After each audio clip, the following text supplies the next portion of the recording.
Alors, il y a Michel Proux, la plupart connaissent, qui est coordonnateur aux compétitions et aussi, il est responsable aussi du registariat. On a notre directeur de l'arbitrage, qui est Marco Pantanella.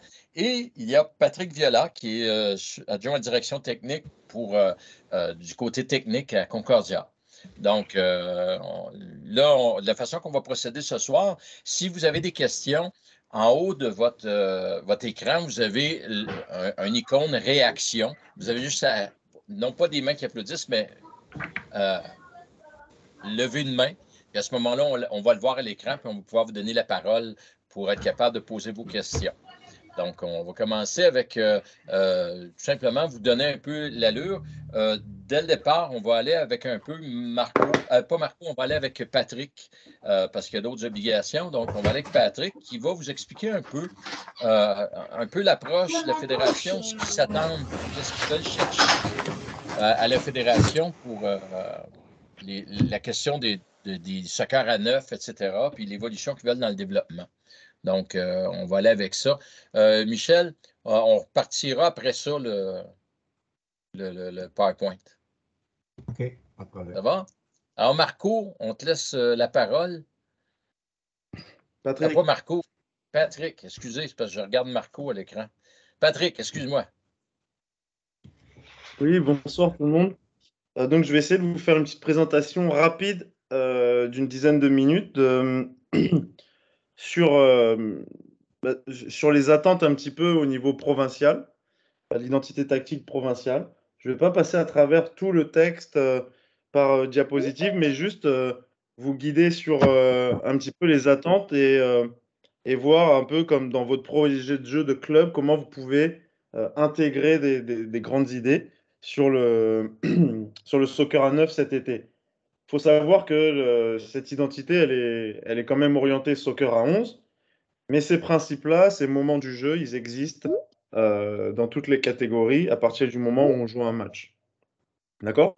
Si vous avez des questions, moi je ne les vois pas, donc je vais demander à Michel, André de brancher, enfin de me dire quand il y a des questions et vous pouvez m'interrompre en plein milieu. D'accord? Donc j'attaque tout de suite avec l'identité tactique provinciale et puis ce qui est relié un petit peu à l'identification, le PIR pour le programme d'identification régionale et le PIP. Donc rapidement, ce qu'ils recherchent au niveau provincial comme habitude de jeu, c'est vraiment des joueurs qui ont confiance et qui ont de la détermination sur les aspects offensifs et défensifs. Donc à gauche, vous allez voir des idées au niveau offensif quand on a le ballon et des idées quand on n'a pas le ballon en rouge sur votre droite. OK? Donc les grandes idées qu'il faut revenir quand les jeunes ont le ballon, c'est vraiment est-ce qu'on est capable de mettre de la vitesse dans le jeu? Est-ce qu'on est capable de regarder et jouer vers l'avant et se déplacer avec des intentions? D'accord? Donc se déplacer avec des intentions. Moi, j'aime bien utiliser le terme avoir un projet. D'accord? Donc je fais quelque chose parce que j'ai un projet. Je ne suis pas juste en train d'exécuter ce que le coach me dit, mais j'ai une intention derrière la tête. Et quand on n'a pas le ballon, toujours se déplacer, toujours se replacer en sprint, pardon. D'accord? Donc se replacer rapidement, récupérer le ballon le plus vite possible et défendre en avançant. D'accord?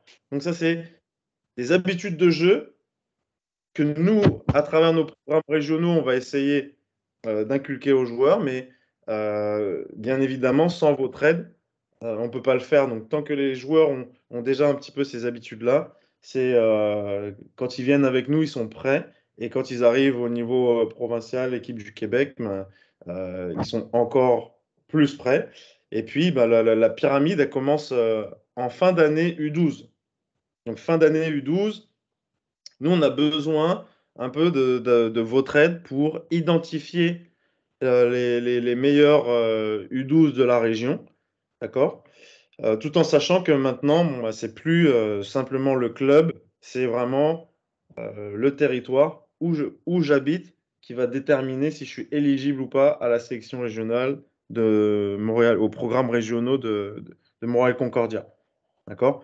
Donc, les enfants qui jouent chez vous, mais qui n'habitent pas sur le territoire. Donc, vos meilleurs U12, on va avoir besoin de les connaître pour les référer à nos collègues voisins et inversement.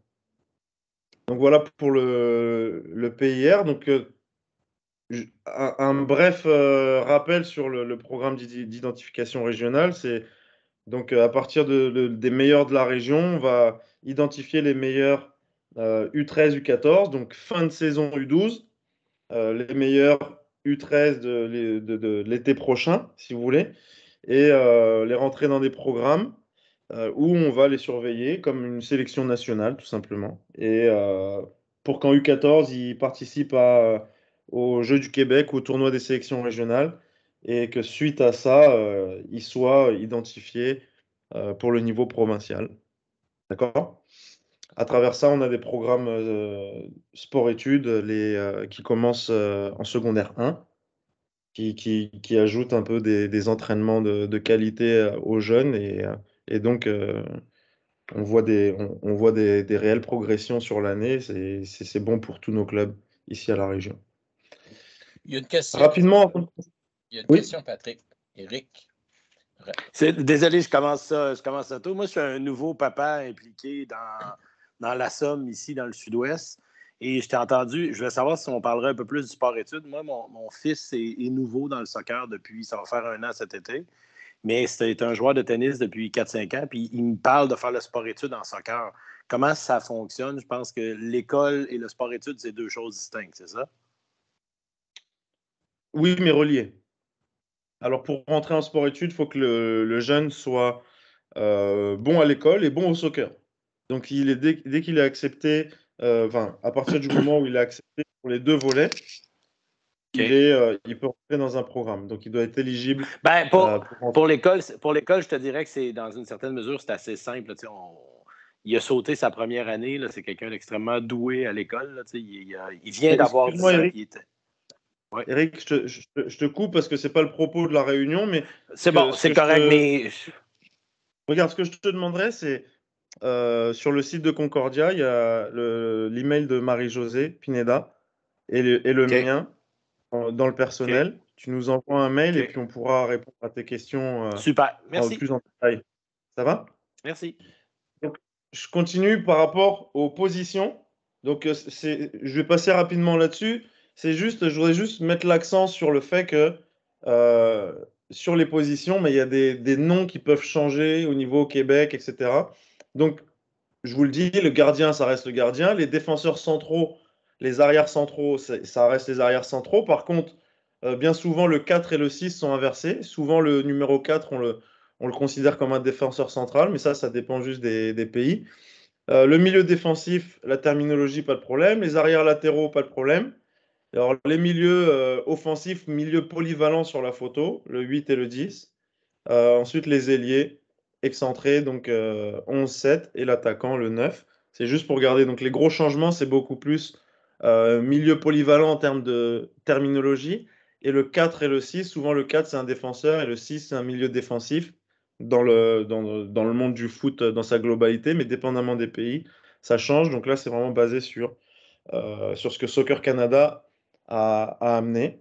Et je vais vous parler rapidement de l'identité tactique provinciale qui est, encore une fois, fortement influencée par ce que Canada Soccer nous présente. Alors, je vais y aller rapidement. Alors, sur les 4 moments du jeu, d'accord?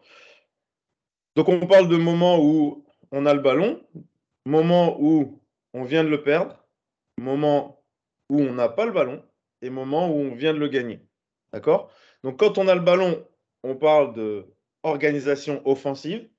Donc, quand vous coachez vos équipes, quand ils ont le ballon en organisation offensive, ils sont organisés, ou ils ont une équipe en face d'eux qui n'a pas le ballon. L'idée principale au niveau provincial, c'est d'être efficace. Au moment où on vient de perdre le ballon, la transition défensive, donc la grosse idée, et puis c'est des mots-clés qu'on aimerait que vous utilisiez en club, c'est chasser. D'accord? Le moment où on n'a pas le ballon, on est en organisation défensive. Alors l'idée principale, c'est d'avoir un bloc serré. et le moment où on vient de le récupérer, la transition offensive, c'est d'être disponible. Alors, c'est peut-être des mots-clés que vous pouvez utiliser dans votre soccer à 9. Donc, bloc serré, chassé, disponible, c'est des mots-clés que vous pouvez utiliser en fonction de ces moments-là pour que vos jeunes reconnaissent ces moments-là un peu plus particulièrement et associent ce mot-clé à une action sur le terrain. Rapidement, donc, dans l'organisation offensive, donc c'est le plus possible de joueurs qui sont en mesure de faire face, faire face au but adverse.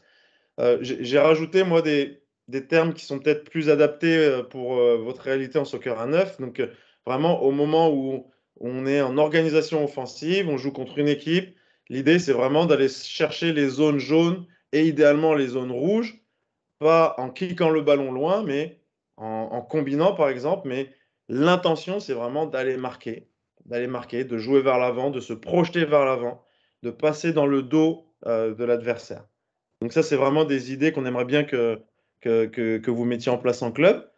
Sur la transition défensive, donc chasser le plus possible de joueurs, joueuses qui sont en mesure de récupérer un ballon perdu.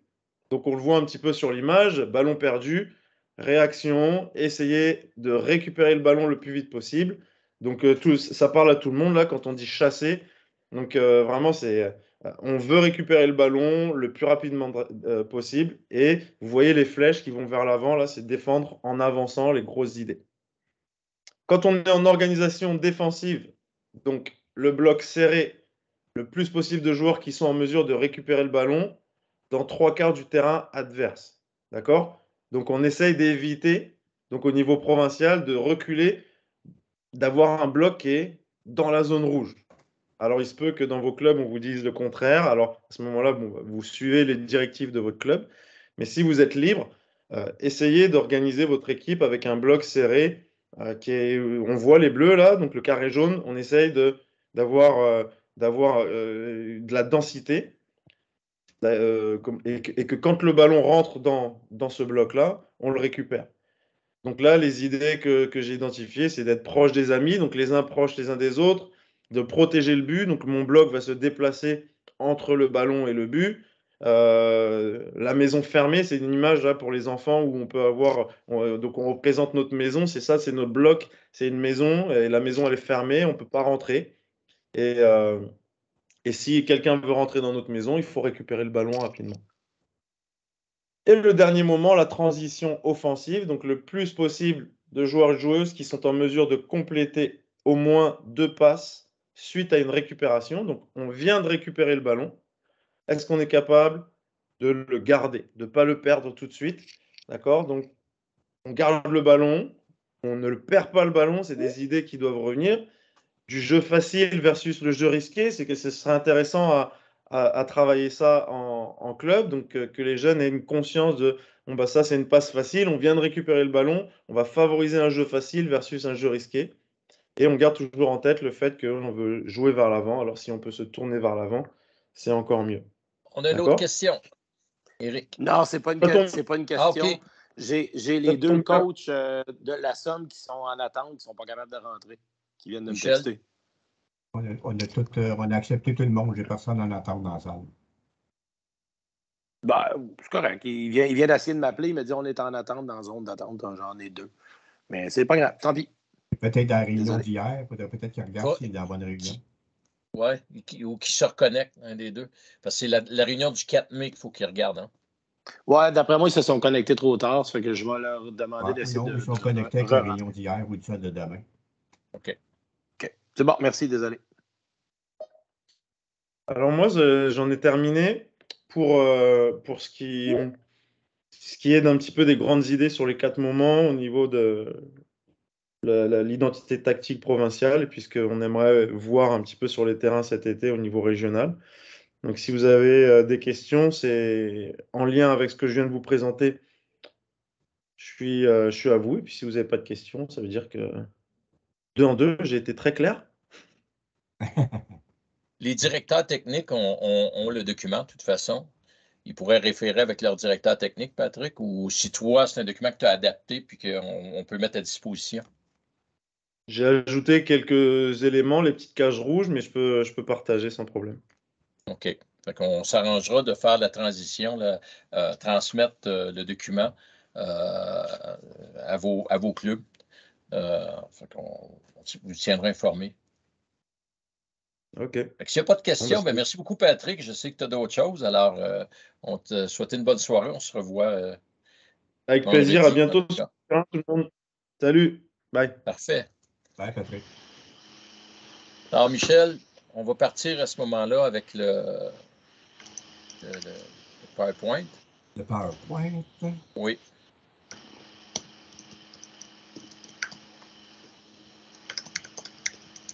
Ça ne sera pas trop compliqué. Puis,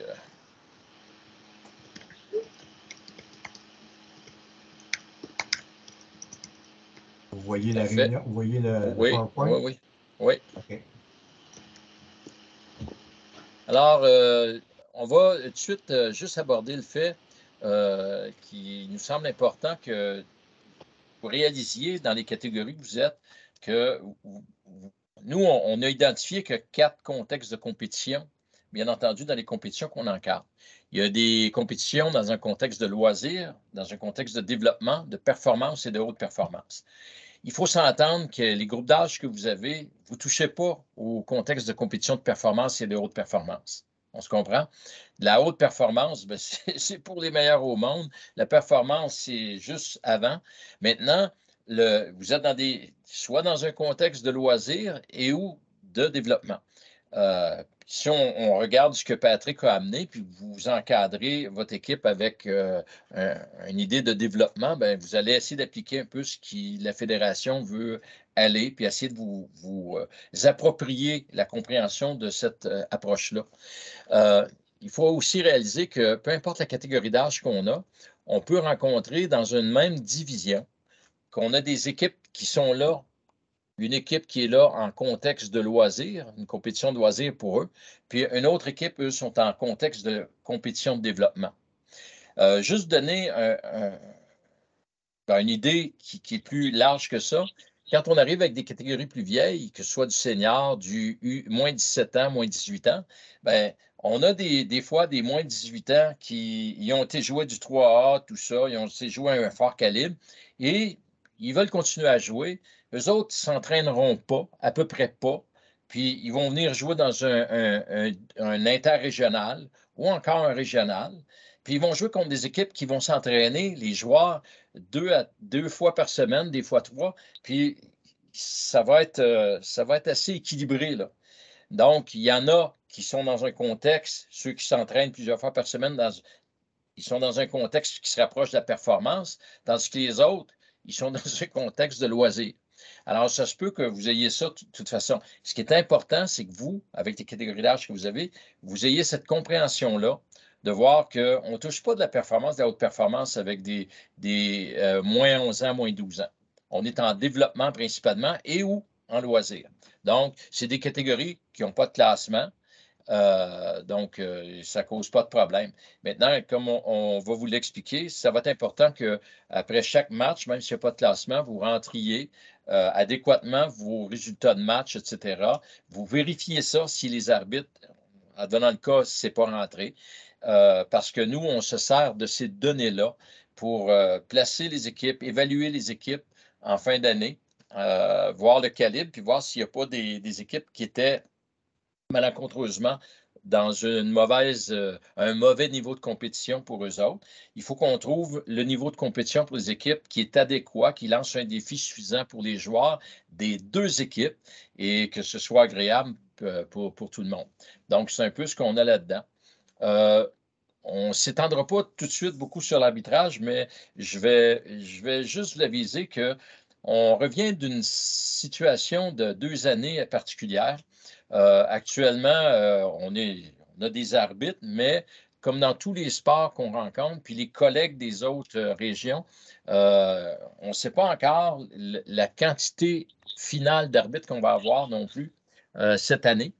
On devrait s'en sortir, on s'en est toujours sorti, mais il se pourrait que dans certains cas, vous vous retrouviez qu'il y a un match, un arbitre ne se présente pas, ce qui arrive des fois parce que l'arbitre, pour X raison, il arrive de quoi de dernière minute, puis il n'est pas là. Mais outre ça, ça pourrait arriver qu'à un moment donné, on ne soit pas en mesure d'en assigner un. Puis quand vous avez besoin de 2 arbitres, fait que vous allez peut-être être avec un arbitre, puis là, il faudra voir avec les équipes vous entendre. On s'entend qu'on est dans un contexte de développement, donc, mais tous les efforts sont faits, puis vont être faits pour assurer de l'arbitrage partout. Alors, c'est ce que je voulais vous informer là, à la base. Soyez pas surpris dans certains cas, certains clubs, on a des problèmes de terrain cette année qui sont plus larges que d'autres années. On a plusieurs terrains qui ont des problèmes avec soit les systèmes d'éclairage, soit la surface de jeu. Ils sont en resurfaçage, etc. Donc, vous allez retrouver de temps en temps, peut-être vous allez devoir, ces clubs-là, jouer des matchs receveurs qui ne sont pas dans votre arrondissement, hein, parce qu'on manque de terrain, et où vous allez peut-être, vous, être visiteur puis recevoir l'équipe receveuse chez vous. Et dans les cas plus extrêmes, on pourrait retrouver qu'à l'occasion, ce qu'on a tous les ans de toute façon un petit peu partout, on pourrait retrouver qu'il y a des équipes, 2 équipes qui ne sont pas de votre arrondissement, qui jouent un match sur un terrain chez vous. Alors, ne soyez pas surpris de ça. Pardon? Ah, OK. Donc, ne soyez pas surpris de ça. Oui. Je veux juste te rappeler à tout le monde qu'est-ce qui se passe dans le cas qu'il manquerait les 2 arbitres d'un match soccer à 9 ou il manquerait un arbitre d'un match soccer à 7. Vas-y. Ben, 7, ils ne sont pas là. Fait que parle du soccer à 9. Mais c'est simplement pour rappeler à tout le monde que dans ces contextes-là, le match doit avoir lieu. Oui. Il y a un règlement de compétition qui ne nous permet pas de recéduler ces matchs-là. Donc, si l'arbitre n'est pas là, si les 2 arbitres ne sont pas là, dans les cas où très, très grave, ben, il faut que vous arbitrez vous-même le match, une moitié chacun. D'accord. Donc, c'est une bonne précision. Bon. Les assistants coachs ou les coachs? Ben, généralement, c'est les entraîneurs. Vous entendez avec qui peut arbitrer par rapport au match. Parce que ça se pourrait, je prends l'exemple que tu es censé être là avec ton assistant ou ton assistante entraîneur, ton gérant, ta gérante. Puis là, ben, tu te retrouves ce soir-là seul. Puis là, ben, tu ne peux pas deviner s'il va manquer un arbitre ou s'il n'en manquera pas. Mais là, il faut que tu t'occupes des enfants, puis tu t'occupes aussi, bon, alors à ce moment-là, c'est peut-être de prendre un parent ou de quoi, ou quelqu'un qui connaît un peu les règles de jeu, ou encore vous arranger entre les entraîneurs là, pour dire, on va voir qui arbitre ça, là, même si ce n'est pas moitié-moitié, etc.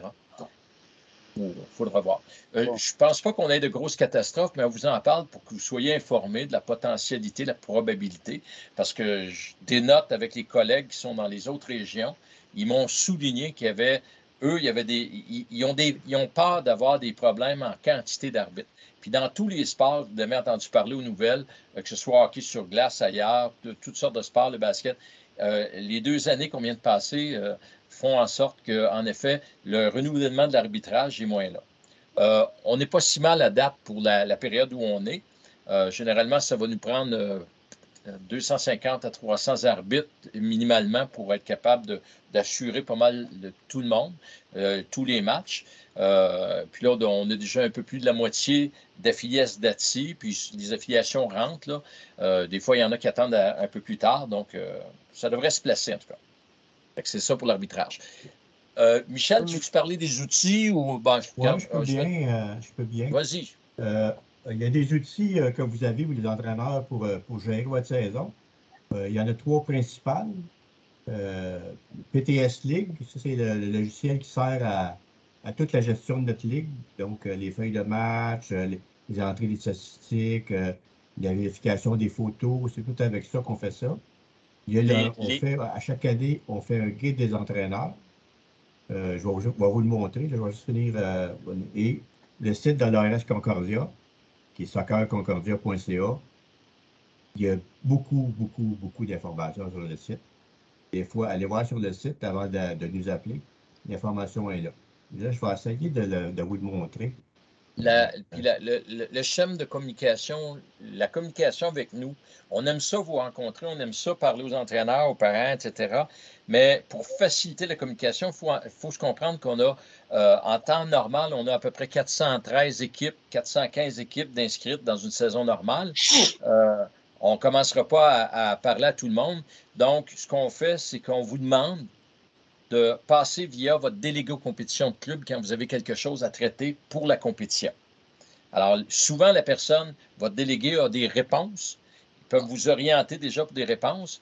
Puis, s'il ne les a pas, il va venir les chercher, puis ça va être juste utile pour que lui puisse ou elle puisse répondre aux autres entraîneurs qui auraient des questions similaires dans votre club. Ça va? OK. Là, vous voyez la page qui est marquée Google? Oui. Oui, OK. Donc, la page de PTS League, vous la connaissez pour ceux qui sont là depuis quelques années. C'est celle-là. Soccer Concordia, ça ressemble à ça. C'est des informations dessus. Mais vous avez aussi dans la section compétition beaucoup d'informations, compétition. Et nous, notre ligue l'été, elle s'appelle la Ligue de développement ARSC. Si vous allez là et vous cliquez là-dessus, là, vous allez avoir le bouton bleu qui est les classements, le guide des entraîneurs, les règlements de compétition, les règlements de discipline, protocole COVID, je pense qu'on va l'enlever. On n'aura pas besoin cette année, en tout cas, on espère. C'est pas grave. La loi de la FIFA, les procédures de marche, en tout cas, il y a plusieurs explications, la Coupe des régions, toutes les informations sont là. Le guide des entraîneurs, c'est quelque chose qui ressemble à ça. Donc, dans le guide des entraîneurs, il y a 125 pages. Donc, vous avez des sections qui couvrent, les sections, OK. Les coordonnées des clubs, les règlements d'arbitrage, parce que les arbitres aussi ont des règlements, les règlements de compétition, les règlements de discipline, puis tous les liens pour les terrains qu'on utilise. Que vous avez de toute façon sur PTS, quand vous ne savez pas trop, sur PTS, le nom de terrain, vous cliquez dessus, puis il vous montre où il est le terrain sur une carte. On ne passera pas les 125 pages, je veux juste vous les montrer. Non. Donc, c'est les outils qu'on utilise, le guide d'arbitrage, puis le site de la RSC. Je vous l'ai montré, c'est soccerconcordia.ca.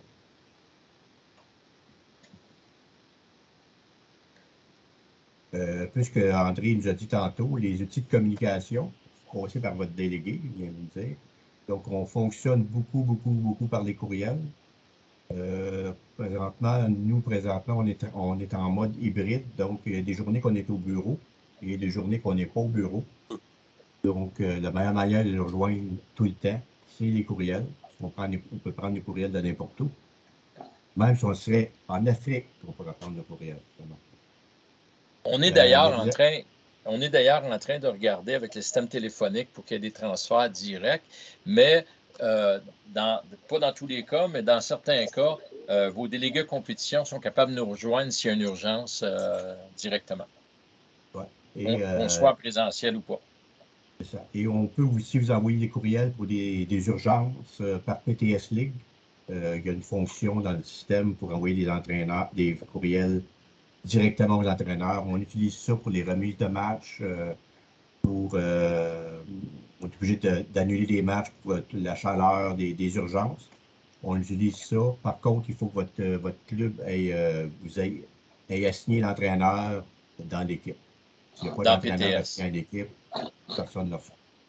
Puis, quand on envoie des avis comme ça, souvent, on va inclure les parents, les joueurs qui ont des adresses de courriel, et les arbitres, etc. On arrose large pour s'assurer que les gens reçoivent la communication.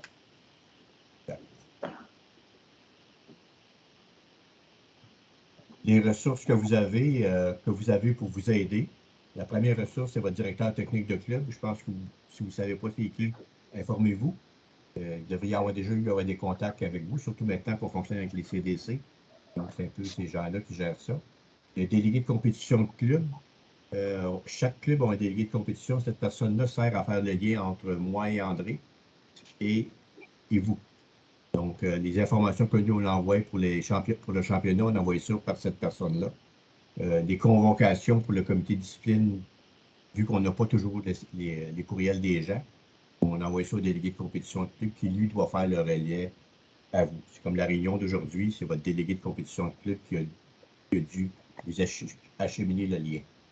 Et le personnel de la RSC, là, il y a moi et André, mais si vous allez sur le site, on est une dizaine de personnes qui travaillent à l'administration dans différents secteurs. Donc, vous pouvez nous envoyer des courriels, on va vous aider. C'est notre job. Ouais.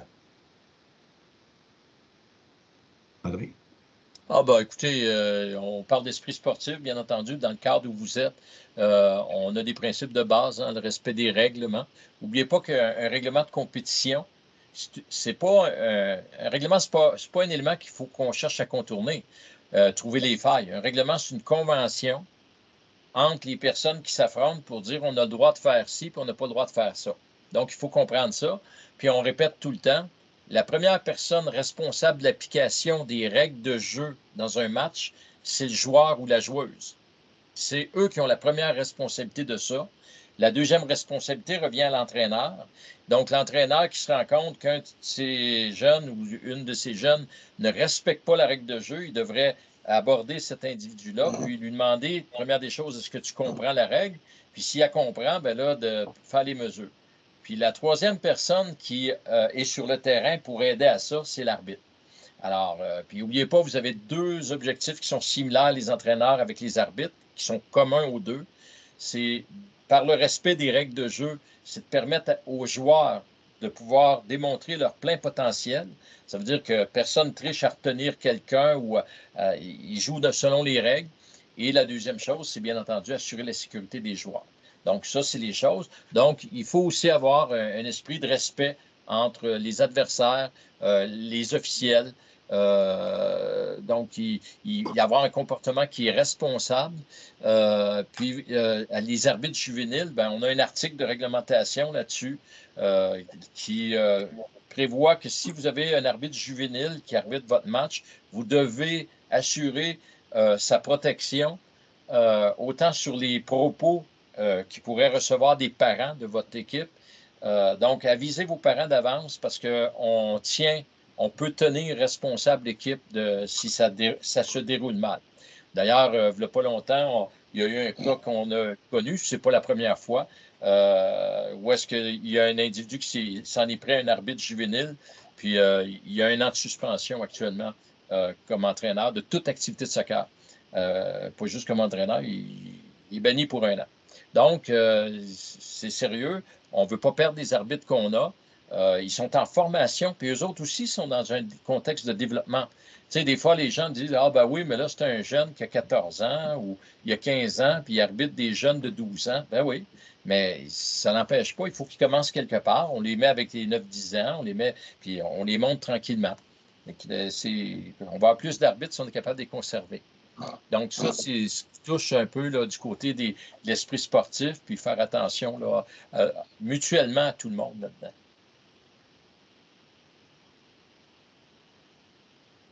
Bon, début de saison. Hein? OK, correct. Début de saison, Oui. comme on a déjà transféré toute cette information-là à vos clubs. Le 16 mai pour la plupart des équipes. La semaine du 16 mai, la plupart des équipes débutent là. Il y a juste une certaine portion des divisions seniors qui vont commencer leur saison la semaine d'après. Puis tout ce qui est des catégories de niveau local, régional, local, là, eux autres vont débuter ces équipes-là début juin. Donc, l'inscription, tout ça va se terminer, là. Puis, on va faire une rencontre avec les délégués de clubs pour établir puis structurer les divisions. Puis, on va faire les calendriers, puis on va aller. Généralement, Michel va pouvoir vous en parler. Il y a des ballons de match, il y a des feuilles de match qu'on vous fournit en début de saison. Fait que, Michel. Oui, c'est ça, les ballons de match. Donc, la Ligue fournit 2 ballons de match par équipe. Donc, vous allez les avoir bientôt. Là, cette année, on les a poursuis encore. Habituellement, ils sont déjà rentrés avec les années passées. Ils sont présentement chez Evangelista. Je devrais les avoir la semaine prochaine. Donc, votre club doit amener les chercher au bureau. Et après ça, vous les écheminez. C'est fort possible que votre premier match de saison n'ayez pas vos ballons de match fournis par l'ARS. Si ça arrive dans ce cas-là, prenez 2 bons ballons pour jouer votre match. Ça devrait être bien correct comme ça. Il n'y aura pas d'amende. On comprend. C'est notre faute, premièrement. Après ça, les feuilles de match. Feuilles de match, c'est juste les feuilles blanches en papier. Nous, on fournit au club des feuilles de match perforées. Perforées, qui sont prêtes à être séparées. Et on fournit un paquet de 20 par équipe. Donc, on va fournir ça au club en même temps que les ballons de match. Mais il n'y a rien de dramatique si vous prenez juste une feuille blanche ordinaire, comme plusieurs personnes font. Et donc, ça marche pareil. C'est juste que c'est plus difficile pour l'arbitre à séparer les parties. Ouais, en passant, les feuilles de match manuscrites, remplies à la main, sont acceptées, mais sont quand même non standards. Donc, on a un règlement, nous, vous devez utiliser les feuilles de match officielles de la Ligue. Donc, remplies à la main, comme on dit, on va jouer le match quand même. Vous ne perdrez pas le match pour ça, mais je crois que c'est une amende de 25 $. Donc, essayez. Vous êtes mal pris, votre imprimante ne marche pas, peu importe la raison, vous pouvez remplir une feuille de match à la main. Il faut quand même les informations s'aillent dessus, c'est-à-dire les noms des joueurs, les numéros de membres, les numéros de chandail, c'est qui joue, le nom de l'équipe. Donc, à peu près les mêmes informations que d'habitude, mais vous pouvez le faire à la main, l'arbitre va le prendre quand même. Pour les calendriers, on avait envoyé à vos clubs d'ailleurs d'être prêts, que toutes les équipes soient prêtes. On est en train, on a des problématiques cette année un peu moins communes que les autres années avec les terrains. Donc, on est en train de placer, on est en production des calendriers. On aime bien les donner autant que possible. Généralement, on donne ça là, cette semaine-ci, là, vers la fin de la semaine. Alors, on garde le cap là-dessus, mais ça se peut que ce soit au début de la semaine prochaine. Alors, on a demandé aux clubs avisez toutes vos équipes, soyez prêts à partir, à débuter dès la semaine du 16. Alors, soyez prêts, ne soyez pas surpris. Là, on va communiquer avec vos clubs, lui dire, bon, les calendriers sont affichés sur PTS, informez vos entraîneurs, allez voir là. Dernier point par rapport au calendrier puis par rapport à PTS, s'il vous plaît, regardez PTS de façon régulière. Parce que ça arrive encore que des entraîneurs ils vont imprimer le calendrier de la saison, ils donnent ça aux parents.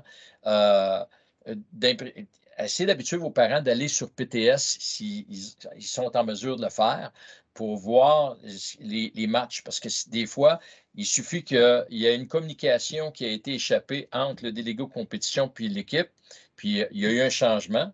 Bien, à ce moment-là, si vous êtes fié sur un calendrier qui datait du début de la saison, puis il y a eu un changement entre-temps, bien, ça se pourrait que vous manquiez un match. D'accord? Donc, PTS, on s'y fie beaucoup. Attendez, je vais juste, il y a quelqu'un qui vient d'arriver. Oui, non, c'est Marlon. OK. C'est bon pour ça. On va parler de quelques règlements. Le Mercy Rule. On a pris 3 règlements principaux qui vous concernent. Veux-tu y aller, André? La règle du Mercy Rule qu'on avait, elle a été modifiée cette année. Ce qu'on dit, c'est quand il y a un différentiel dans vos catégories d'âge sans classement, il y a un différentiel de 7 buts.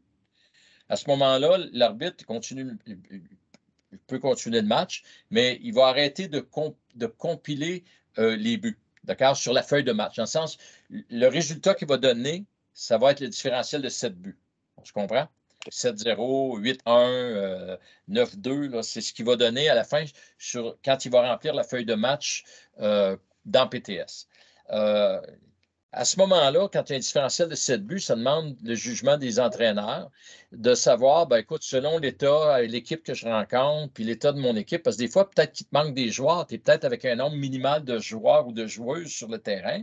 Puis là, ben, l'autre équipe ont tous leurs joueurs. Là, ça ne suit plus parce qu'ils se fatiguent, etc. Donc, vous avez le choix, quand il y a un différentiel de 7 buts, comme entraîneur, de mettre fin au match. Si vous mettez fin au match, à ce moment-là, l'arbitre arrête, vous allez remplir les feuilles de match, ça, les signer, puis on part.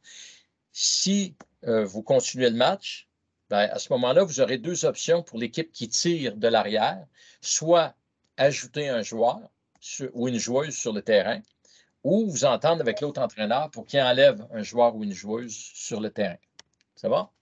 Donc ça, vous avez tout ça dans les règlements qu'on a mis, qu'on a déjà envoyé d'ailleurs cette portion-là à vos clubs, qu'on avait demandé de vous distribuer d'ailleurs. Je ne sais pas s'ils l'ont fait, mais on vous a demandé ça. Donc vous avez tout ça dans l'écrit, la règle du monsieur. Juste rappeler, tu l'as peut-être dit, là, mais parce que j'ai approuvé des gens qui attendent dans la salle d'attente. Quand le match est arrêté à 7 buts, vous continuez. Vous décidez de continuer le match quand même en ajoutant des joueurs ou en retirant. Le pointage ne change pas. Il n'y a plus de buts. On ne compte plus le pointage après. Par contre, s'il y a des expulsions ou des cartons qui sont donnés, les autres, ils comptent. Ah ben oui, ça c'est important. S'il y a pour des mauvais comportements, ça, on les compile. Ça va? Après ça, on pourrait parler du règlement 19.3 qui est le comportement. J'ai highlighté la partie brune, la partie en gras. Donc, en fait, vous, les entraîneurs, vous êtes responsables du comportement de vos joueurs et vous êtes co-responsable du comportement de vos parents, de vos spectateurs aussi. Alors, s'il y a un problème avec les joueurs ou les spectateurs, l'arbitre va aller vous avertir qu'il y a un comportement inacceptable. Et c'est à vous à faire de quoi? À réagir. Soit aller voir vos entraîneurs, mettons que c'est les parents, d'aller voir vos parents et faire des actions pour que ça cesse. Si le match, s'il n'y a pas d'action qui est faite ou il n'y a pas de résultat, l'arbitre il va arrêter le match. L'arbitre peut prendre la décision de mettre fin au match après qu'il ait averti, etc. Maintenant, il ne faut pas virer fou avec ça dans le sens que on ne vous dit pas que vous devez avoir le contrôle à 100% sur vos parents. Vous devez faire des démarches claires, nettes et précises, qu'on soit capable de voir que vous avez essayé de calmer le jeu avec les parents, de dire, écoutez, là, arrêtez parce qu'il y aurait la possibilité de mettre fin au match. Là. Si tu n'arrêtes pas, je te demanderais de t'en aller comme parent ou de quoi, va te calmer ailleurs, mais c'est à vous à leur parler. Puis, c'est clair que si vous avez fait une démarche, puis que là, on a un fou ou une folle, peu importe, un parent fou, ben à ce moment-là, ça va peser pour vous dans la balance. Mais ça ne veut pas dire qu'il n'y aura pas de pénalité pour l'équipe par rapport à ça, mais comme entraîneur, vous ne serez pas jugé de la même façon que si vous êtes resté les bras croisés à rien faire. C'est juste ça qu'on vous dit. Et faites attention aux gens en arrière du banc. Oui. Les spectateurs sont du côté opposé des bancs des joueurs. C'est hyper important. On retrouve à tous les ans qu'il y a du monde qui aime bien se mettre en arrière des bancs des joueurs. C'est pas là qu'ils vont. Ça évite un paquet de problèmes quand ils sont au bon endroit. Et le dernier point, c'est le règlement 19.4 qui est pour les arbitres juvéniles. Je pense qu'André vous en a parlé un petit peu. Oui. Donc, il y a des sanctions. Les arbitres juvéniles, souvent, c'est facile à voir. On voit que c'est un jeune. Mais ceux qui ont, mettons, qui ont 16 ans ou 17 ans, qui sont plus vieux, ils ont une badge rouge sur l'épaule. Donc, vous voyez que c'est un arbitre qui est juvénile. Donc, le comportement, les sanctions sont plus sévères si vous avez un comportement irresponsable ou un comportement abusif envers cet arbitre-là. Il faut le traiter comme si c'était un de vos joueurs. Il faut que vous le traitiez. Est-ce qu'on accepterait qu'il y ait des parents ou qu'il y ait des gens qui s'en prennent à un de vos joueurs de 12 ans ou de vos joueuses de 12 ans ou 11 ans, puis les traiter de tous les noms, les traiter de n'importe comment, crier après eux autres, parce que on dit toujours la même chose. Hein? Un joueur, il fait une erreur sur le terrain, 3 minutes après, c'est oublié. L'arbitre fait une erreur, qu'il est en apprentissage. Là, il traîne ça tout le match. Là. On se calme un peu. Là. Alors, c'est ça l'important, c'est que vous soyez capable de traiter l'arbitre puis de prendre sa défense. Que vous trouviez qu'il ait fait, si vous autres, les adultes, là-dedans, vous trouviez qu'il ait fait une erreur, écoutez, c'est la même chose. Hein? S'il y en a un qui peut lever la main et dire que je n'ai jamais fait d'erreur comme entraîneur ou j'en ferai pas de l'été, tant mieux, mais j'en vois pas bien de ça. Puis, j'en ai pas connu beaucoup de ça. Puis, vous ne traînez pas votre erreur tout le match puis tout le temps. On n'est pas en train de vous harceler là-dessus. Donc, c'est ce qu'on veut éviter avec les arbitres. Il y a une main? Y a-t-il une main? Oui. Oui. Moi, j'avais une main. Oui. Mais tantôt, c'est Louis. Oui, oui, Louis, vas-y, gêne-toi pas. Oui, non, moi, je ne suis pas gêné. Pour les parents là, ou les mondes, les spectateurs qui sont en arrière des bancs, est-ce que Ouais. c'est les arbitres qu'il faut les tasser ou c'est nous autres? C'est les entraîneurs qui doivent voir est-ce que leurs parents, leurs spectateurs s'en aident des estrades. Puis ça, la meilleure façon, c'est de faire la réunion avec vos parents en début de saison. Donnez-leur les normes que vous attendez d'eux. C'est quoi vos attentes? Moi, ce qu'on attend, nous autres, comme équipe, c'est que vous respectiez ces normes-là. C'est pas bien difficile, là. Ah, ben là, moi, je suis pas d'accord. Non, non. Il y a certains packs, c'est facile, mais comme Jarry, là, c'est tout, c'est fait différent, là, tu sais, c'est comme... Gère tes parents. Oui, mais gère tes parents. On se comprend? Puis, tu sais, on a déjà vu, nous autres, dans des matchs, les parents s'asseoir à côté du but. Alors, qu'est-ce que tu fais là, à côté du but? Puis, pas à côté du but de leur équipe, l'équipe adverse. Qu'est-ce que tu fais là, là? Il y en a qui sont têtus là-dessus. Bon. Il y a des coucous partout, hein? Ouais. Il y a du côté aussi, attendez une minute, Giovanni. Oui, j'ai une question aussi à propos de règlement. Puis, c'est un nouveau règlement, puis je me demande si ça s'applique à nous, en fait. C'est le 6 matchs. Oui, le 6 matchs. Oui, le 6 matchs, actuellement, on vous dit tout de suite, actuellement, on est en train de démêler avec la fédération par rapport à ça. Parce qu'il y a un enjeu avec l'outil qu'on utilise, le PTS, qu'on est en train de regarder, de voir comment l'outil le gère. Puis là, on va vous revenir le plus tôt possible avec ça. De toute façon, c'est pas si dramatique que ça, parce qu'en réalité, autant dans le cadre d'un CDC, etc., où on peut faire jouer les joueurs, ou si vous avez besoin de faire jouer des joueurs en réserve dans un niveau plus haut, une catégorie plus haute, ben, vous n'êtes pas obligé tout le temps de prendre le ou la même joueuse pour le faire. Puis, on va avoir le temps de vous préciser ça. Suite à ce qu'on a de la fédération, on va vous informer, nous, à Concordia, comment est-ce qu'on va vous demander de le gérer dans les catégories sans classement. D'accord? Mais pour l'instant, on n'a pas la réponse ferme.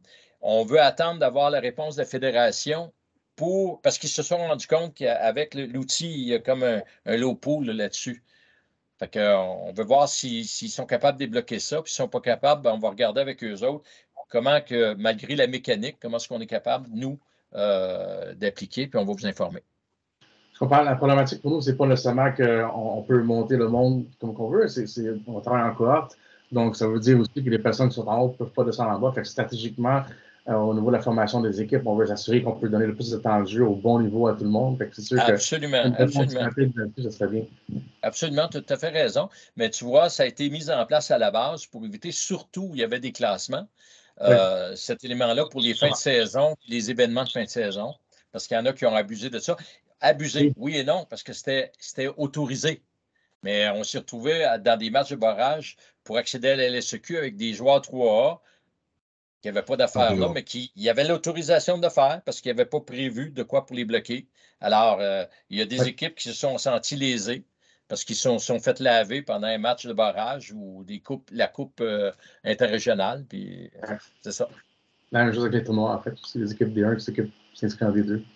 Oui, c'est ça. Il y a MD qui a une question.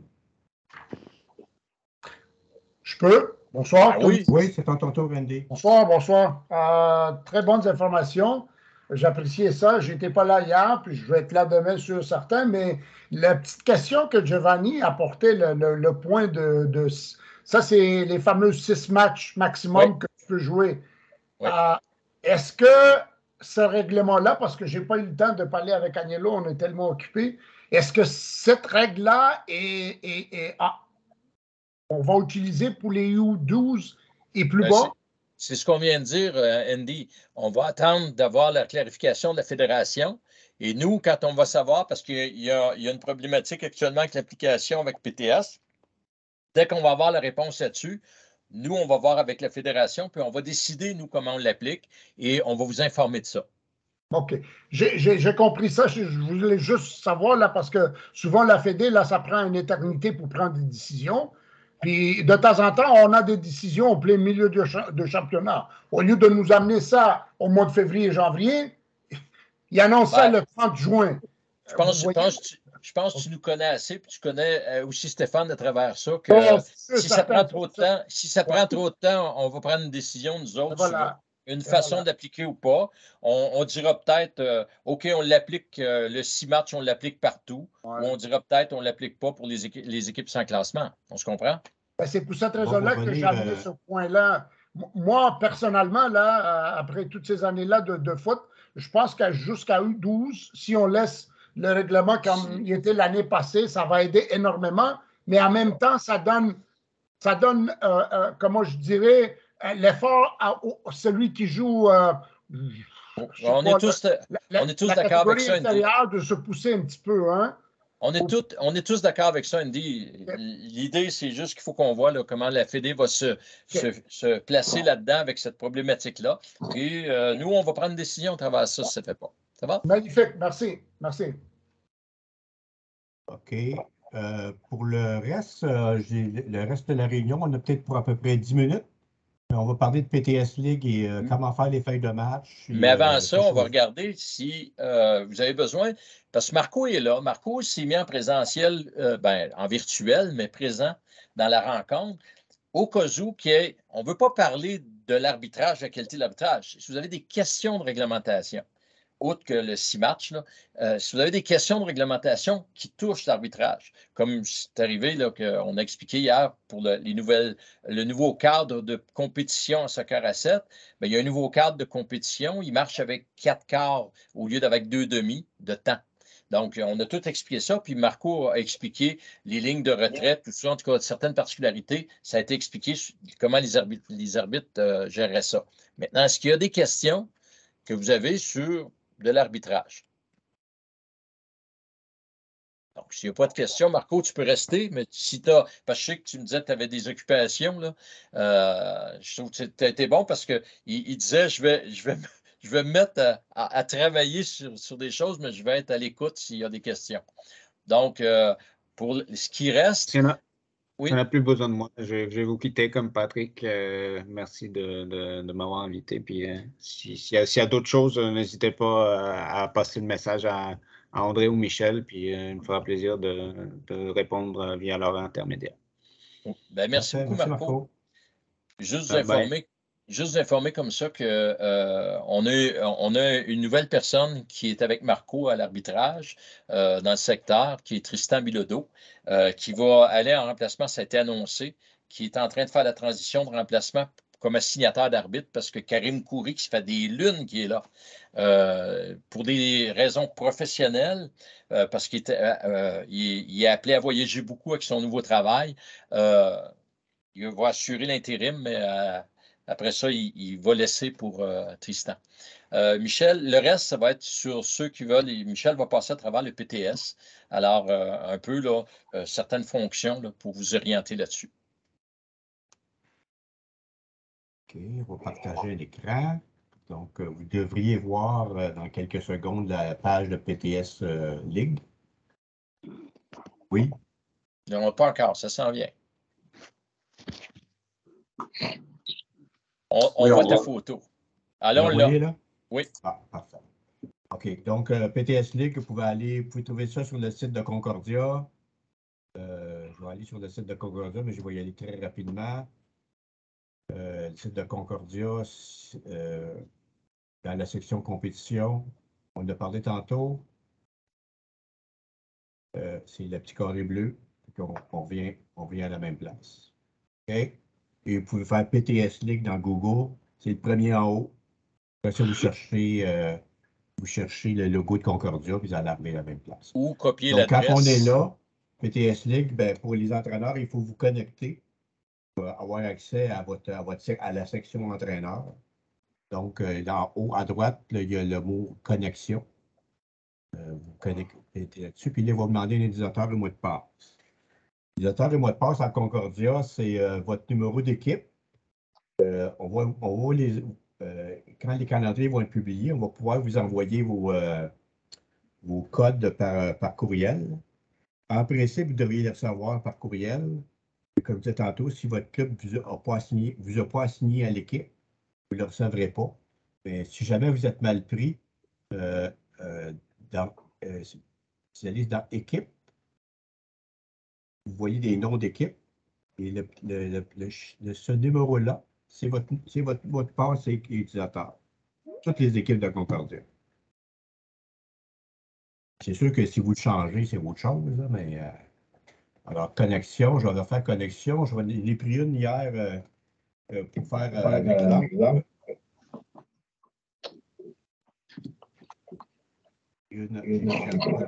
Pour faire la présentation. Je fais connecter. Là, présentement, je suis dans le club de Montréal-Centre, U13 masculin interrégional. Alors, quand on voit là-dedans, il y a la section, ben là, vous avez les choses habituelles, le classement, le calendrier, le calendrier des séries de février. Non, ça va. Les statistiques, équipes qu'on vient de voir. Là, on va surtout aller dans la section entraîneur. Et plusieurs choses là-dedans. La première chose que je vous conseille, aussitôt que vous allez avoir votre code, c'est d'aller On a perdu ton écran, Michel. Le partage n'est plus là? Non, ça va, on le voit. Je pense que c'est peut-être ta connexion. Tu le vois? OK, c'est peut-être. Okay. Moi, je l'ai perdu, mais c'est pas grave, continue. Ouais, on voit. Il y a des gens qui sont sur la rive sud, des fois, l'Internet est moins bonne. C'est drôle. OK. Donc, entraîneur, vous conseille, quand vous allez avoir votre code, d'y aller, pas la journée de votre match, mais peut-être quelques jours d'avance. Si vous avez des choses à rentrer pour que ça soit prêt pour faire votre feuille de match. Donc, vous avez la première en haut, là, c'est joueurs équipe. Vous allez avoir, dans cette section-là, vous allez avoir les joueurs que votre club a assignés à l'équipe. Donc, habituellement, ici, où il y a les chandails, les numéros de chandail, vous avez des espaces vides que vous mettez, si vous pouvez marquer les numéros de vos chandails, bien, ça va être fait. Vous n'avez pas besoin de le faire à chaque match. Mais si vous laissez carré vide, bien, à chaque match, il va falloir rentrer vos numéros de chandail. Vous avez aussi, donc, vous avez votre liste de joueurs qui sont assignés. Vous avez aussi vos entraîneurs. Si jamais vous voulez rajouter des joueurs, par exemple, de l'autre équipe, ou de l'équipe A ou l'équipe B, c'est ici, vous rentrez votre numéro de membre, puis vous cliquez rechercher. Puis Michel, si vous avez des... Oui. Michel, excuse-moi, je veux juste préciser ça. N'oubliez pas une chose, si vous avez deux équipes dans une même division, dans un même niveau de compétition, vous avez l'équipe A, vous avez l'équipe B, puis vous avez aussi deux équipes dans le niveau supérieur, exemple R2 versus R1. Si vous utilisez un joueur pour une de ces deux équipes-là qui généralement joue en R2, vous l'utilisez en R1, vous ne pouvez pas l'utiliser pour le R1B si vous l'avez utilisé pour le R1A une fois. Ça, c'est dans la réglementation. Mais ça, c'est pour le classement, c'est vrai. C'est des matchs avec classement, ça. Donc, mais c'est important que vous y pensiez. Bien, c'est important d'y penser aussi parce que ceux qui sont U12, exemple, puis qui vont aller, l'équipe qui va aller chercher un joueur U12 pour l'amener en U13, bien, s'il y a deux équipes U13 dans la même division, il ne peut pas jouer pour la A puis jouer pour la B par la suite. Le joueur, s'il a été assigné une fois avec la A, c'est avec la A qu'il va pouvoir aller comme réserve. D'accord? Ben, en fait, j'avais une question similaire que je gardais depuis tout à l'heure. Est-ce que c'est correct de poser des questions en ce moment? Oui, c'est gratuit. Parce que dans le fond, on a une situation similaire où on a une équipe R1 et deux équipes R2. En fait, ce n'est pas confirmé si c'est une deuxième R2 et une troisième R3 ou ça va être deux R2. Mais on nous encourage beaucoup à avoir beaucoup de mobilité avec les joueurs depuis CDC. Donc, comment on gère cette mobilité de joueurs avec, peut-être, ça semble un petit peu compliqué si on veut que tout le monde joue un petit peu avec tout le monde? Bien, en réalité, dans le CDC, ce qu'il faut comprendre, il faut être réaliste, puis la Fédération l'a vu ça avec les premières années qui ont mis ça en place. Mettons, vous avez, peu importe, vous avez 3 niveaux dans une catégorie d'âge. Peu importe le nombre d'équipes, vous avez 3 niveaux. Donc, en réalité, vos équipes qui sont de niveau 3, vous devriez avoir un noyau quand même de joueurs qui vont être souvent les mêmes durant toute la saison. Ça veut dire qu'ils ne sont pas nécessairement bloqués là. Vous pouvez les utiliser, mais c'est souvent les mêmes qui vont être là. Donc, ça va être souvent les plus forts, les quelques joueurs plus forts, des fois qu'on va vouloir monter, puis les quelques joueurs un peu plus faibles. Si, advenant le cas, on aurait besoin de joueurs parce qu'on est dans le temps des vacances, il nous manque des joueurs, tout ça, puis qu'on a besoin de monter quelques joueurs, bien là, vous pouvez jouer à travers ça avec les joueurs, même s'ils ne sont pas d'un calibre aussi fort par rapport à l'équipe qui est de niveau supérieur. On se comprend? Donc, c'est une question de gestion d'équipe, en fin de compte, puis de la gestion des joueurs à travers ça. Oui, OK. Ben, en fait, c'est un peu ça qu'on avait fait l'année dernière, mais là, ils nous demandent d'avoir encore plus de mobilité. Même d'avoir des R1 qui vont en R2, mais dans le fond, c'est pas possible, ça. Oui, c'est possible. C'est possible que le joueur R2 aille en R1, puis en R3, etc. Mais ça devrait être déterminé de semaine en semaine par rapport aux entraîneurs puis staff technique, savoir, ben là, cette semaine, parce que vous jouez tous la même journée. Donc oui, ça va être de dire... OK, mais donc, il n'y a rien qui m'empêche dans PTS d'amener un R1 dans R2. Non, rien. Il peut y aller 6 fois. C'est bon. Il peut y aller 6 fois. Il peut y aller 6 fois.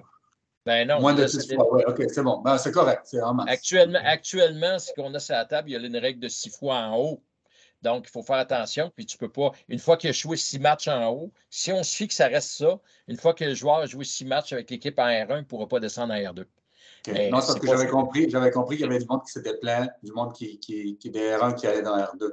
Mais, donc, non, ça, ils ont droit. Ils ont droit. OK, c'est bon. Merci, c'est bon. On a droit même dans les classements. Là. Un joueur interrégional peut être descendu en R2. Là. OK. Ce qu'il faut comprendre, c'est que oui, le CDC, mais on est dans un cadre de compétition. Puis,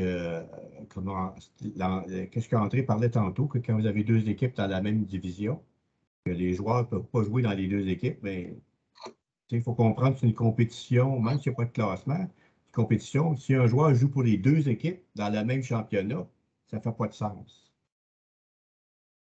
Le joueur de Montréal et les Maple Leafs de Toronto.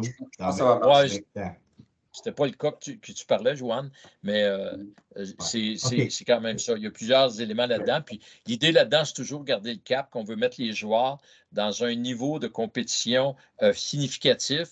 Ça veut dire pour les 2 équipes. Donc, ça ne donne rien d'avoir des équipes qui vont battre une autre équipe de 10-0 ou 15-0. On veut avoir des équipes qui ça se tient plus. On se comprend?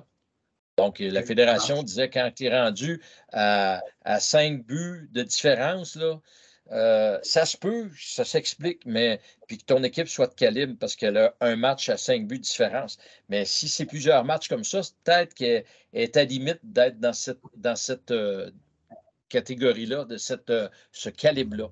Donc, il serait peut-être bien d'avoir des joueurs plus forts ou de descendre les joueurs dans ce temps-là.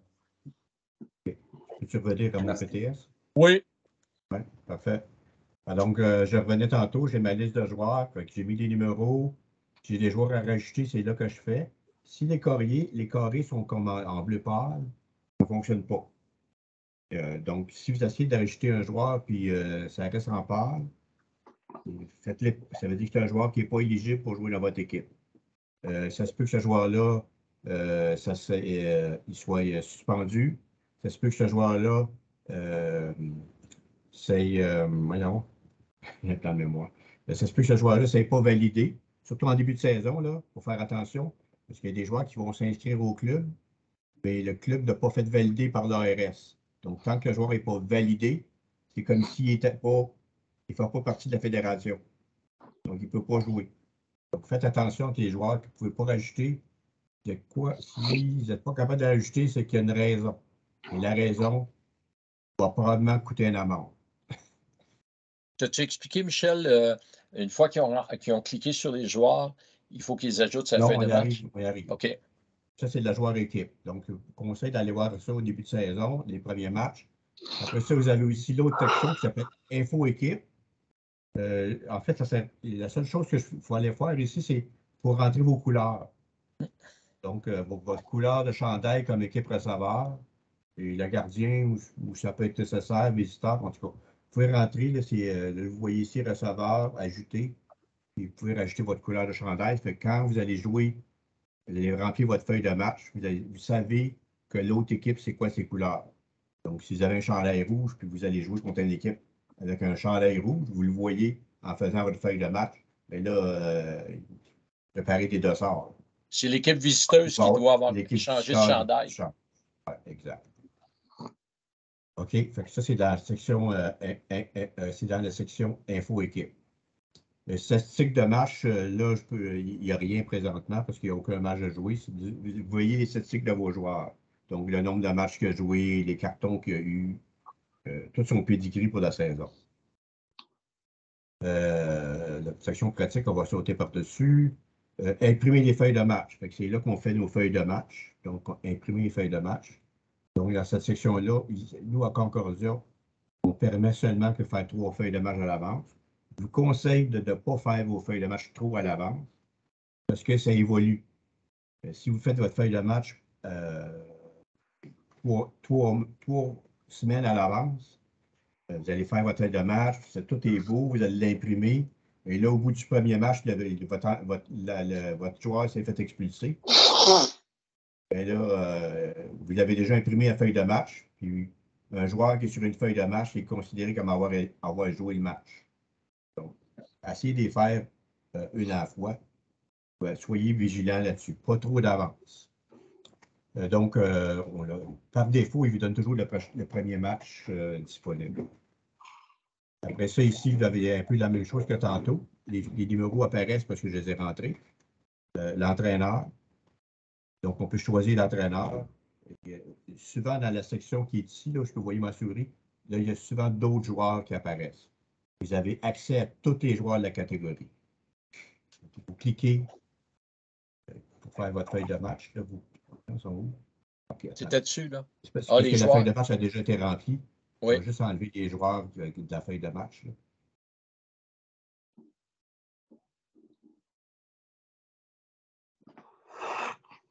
Okay, donc, ça l'arrive comme ça. Donc, vos joueurs sont comme ça avec un carré ici.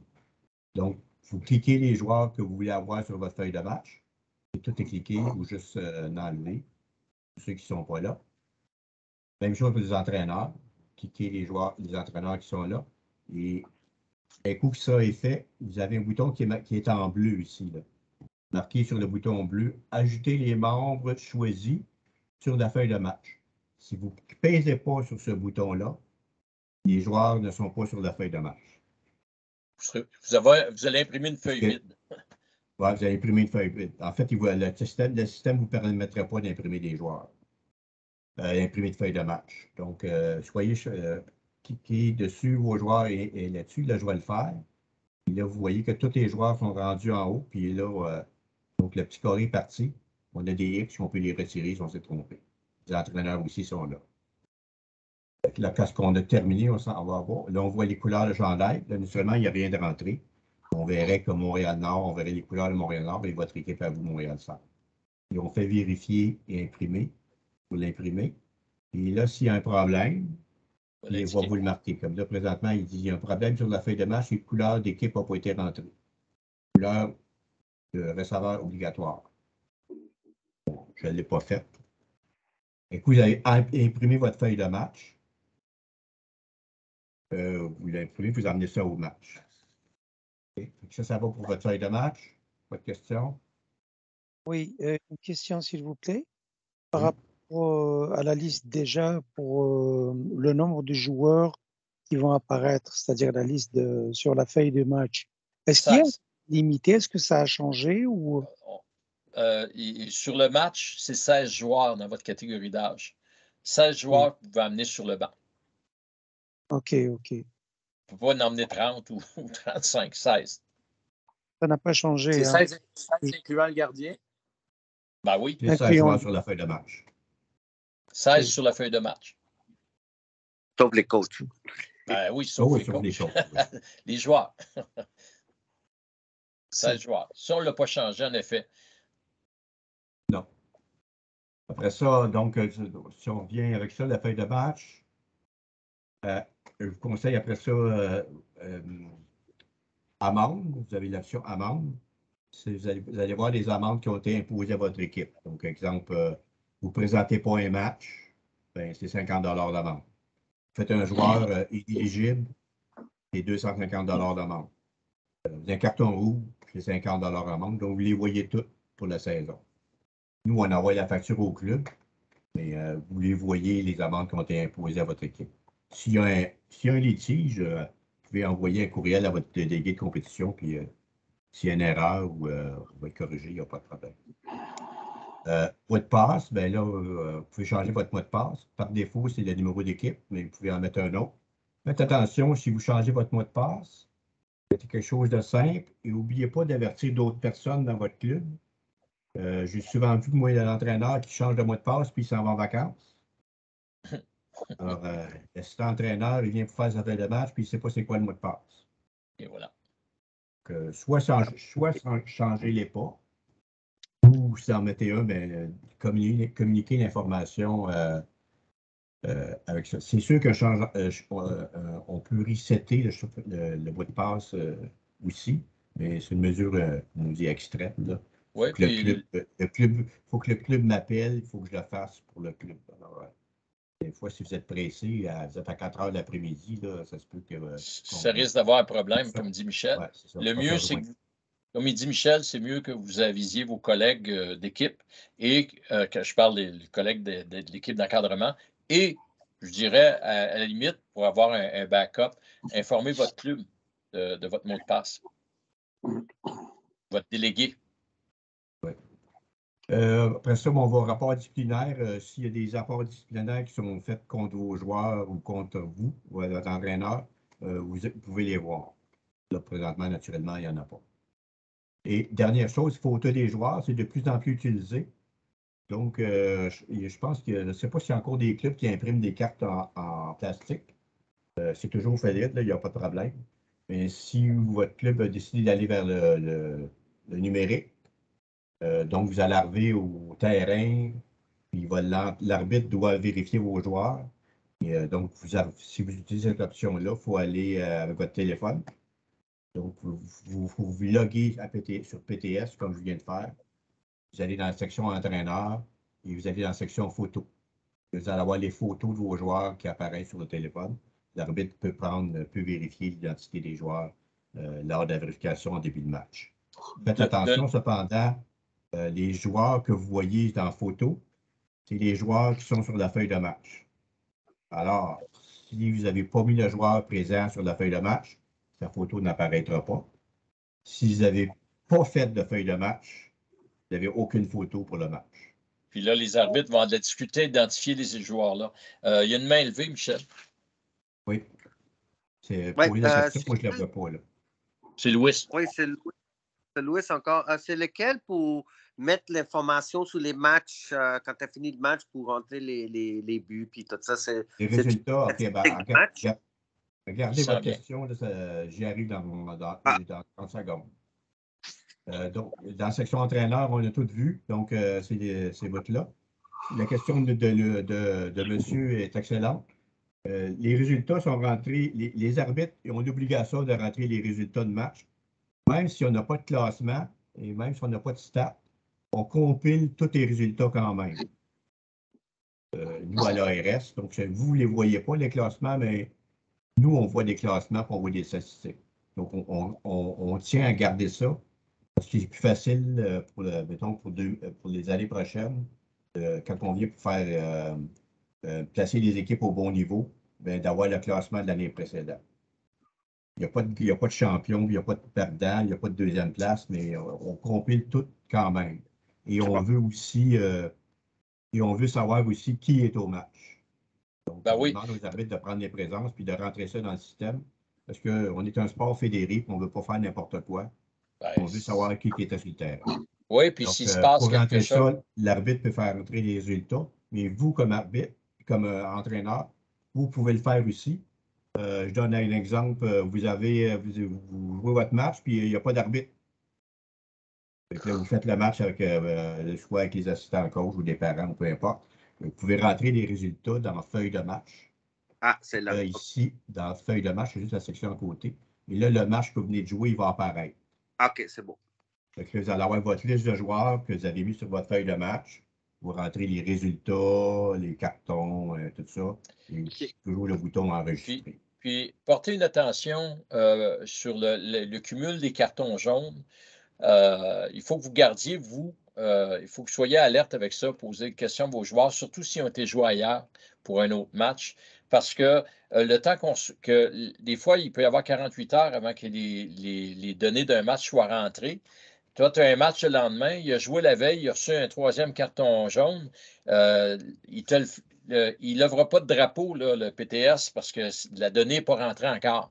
Alors, toi, tu vas l'utiliser, puis là, tu as un joueur inéligible. Alors, ça a toujours été, là, PTS, ce n'est pas un outil qui va vous garantir, qui va vous protéger sur les cartons, là. C'est à vous à gérer l'information par rapport à ça. C'est bon. Non. Exact. Alors, j'ai pas mal fait le tour de tout PTS. La réunion aujourd'hui est enregistrée. Fait qu'on va la mettre sur YouTube probablement la semaine prochaine, si vous voulez la revoir. Les gens qui n'ont pas assisté vont pouvoir la revoir. Là, ça va être sur le site. Il y a une question, c'est marqué Yoann. Je ne sais pas si c'est déjà posé. Pas de question? Non, ça va, j'avais déjà posé. Merci. Okay. Oui, c'est parce qu'il avait laissé sa main levée. C'est pour ça que je n'ai pas rappelé tout à l'heure. Et je pense que c'est terminé pour la réunion. Je pense qu'on a tout fait nos points. Je t'ai fait vérifier, André? Oui. Oui, on a tout fait nos points. Exact. Ouais. Alors, on va souhaiter une bonne saison là-dessus. Puis une bonne nuit. Il y a une main levée, là, par contre, là, actuellement. Oui, parce que, désolé, je me suis connecté un petit peu en retard. Et puis, j'ai entendu par la suite parler des 6 joueurs, plutôt 6 matchs. Je n'ai pas compris c'est quoi 6 matchs-là. C'est parce qu'il y a une règle actuellement à la Fédération qui a été mise en place de dire qu'un joueur peut aller jouer 6 matchs dans un niveau supérieur. Mais il ne peut pas redescendre une fois qu'il a joué 6 matchs avec le niveau supérieur. Il ne peut pas redescendre dans un niveau inférieur. OK. Ça, c'est la règle de base. Puis ça va s'appliquer pour toutes les catégories qui ont un classement, c'est sûr. La question qu'on est en train d'éclaircir avec la Fédération, c'est pour les catégories qui n'ont pas de classement. Puis dès qu'on va avoir la réponse là-dessus, on va vous informer tout le monde, tous les clubs par rapport à ça. OK, merci. De toute façon, il n'y a pas de presse. C'est le 6e match. C'est dans 1 mois et demi. Dans un mois. Alors, on a du temps pour vous donner les réponses. Et j'ai entendu aussi que vous avez dit que c'est la semaine du 16 mai, on doit se tenir prêt. Et c'est qu'on va. Okay. Oui, il faut être prêt. On a informé vos clubs de vous transférer l'information au début de saison-là. On a demandé à vos clubs respectifs d'informer tous les équipes, toutes les personnes impliquées dans les équipes, d'être prêts à démarrer la semaine du 16. J'ai une dernière question concernant parce que moi, on m'a demandé de mettre des jeunes au régional et d'autres en développement. Est-ce que c'est toujours les 15 ou les 14 joueurs qui sont au régional qui vont jouer la compétition ou je suis obligé de prendre des joueurs du développement? Parce que pour moi, ce n'est pas très clair ça. Karim, c'est une question qui va aller dans le club parce qu'en réalité, les CDC, nous, ce qu'on a établi, quand tu es dans du régional, pour nous autres, de toute façon, votre catégorie d'âge, c'est du développement et ou du loisir. C'est pas de la performance. Là. Donc, on s'en va, c'est du développement ou du loisir. Donc, si tu es en régional, à ce moment-là, les équipes, c'est l'équipe d'encadrement technique qui va décider où vont les joueurs de semaine en semaine. OK. D'accord? Donc, c'est avec ton cadre technique, il faut que tu vois ça. OK, merci. Parfait. Super. D'autres questions? Une dernière question, s'il vous plaît. J'ai bien compris, donc on maintient toujours, par exemple, si un club a 2 équipes de même catégorie, au même palier, R2 ou R1, il n'y a pas possibilité d'un interéchange, c'est-à-dire à l'horizontale. Si tu as 2 équipes, non, à l'horizontale, tu ne peux pas changer tes joueurs d'un bord à l'autre. OK. Ça, c'est une réglementation qu'on a. OK. D'accord? Merci. Oui. OK. Merci. Parfait. D'autres choses? Écoutez, s'il n'y a pas d'autres questions, ça nous a fait plaisir. On va souhaiter bon début de saison à tout le monde, ça s'en vient. Écoutez, après 2 années où on a commencé au début juillet, pratiquement, fin juin, début juillet, je pense que ça va faire du bien de commencer pour une première fois là, depuis X temps au mois de mai. Alors, on se redonne des nouvelles, puis au plaisir de vous reparler ou de vous revoir. Merci. Bonne soirée. Bonne soirée. Bonne soirée. Bonne chance. Au revoir. Ciao. Merci. Salut Marlon.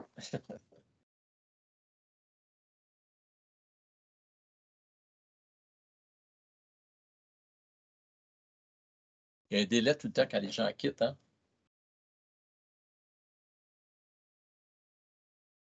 Ah, Nuno Bento qui était là. Parfait. Bon, ça a bien été? Alors, certain. Ouais. Un petit peu plus long qu'hier, mais quand même pas pire. En dedans d'une heure 30. Quand on parle de règlement, c'est toujours un peu plus long. Oui. Puis là, il y a des questions parce que les gens, bon, Anas il essaie d'entrer. Anas, c'est trop tard. C'est fini. C'est ça. À 7 heures, Fait qu'on se reparle demain. C'est sûr. OK. Salut, Michel. Bye. Bye. Bye. Il faut pas que ton enregistrement, il faut que tu l'éteignes, là. Shit, j'ai oublié de l'éteindre. Oui. Je te dis ça parce que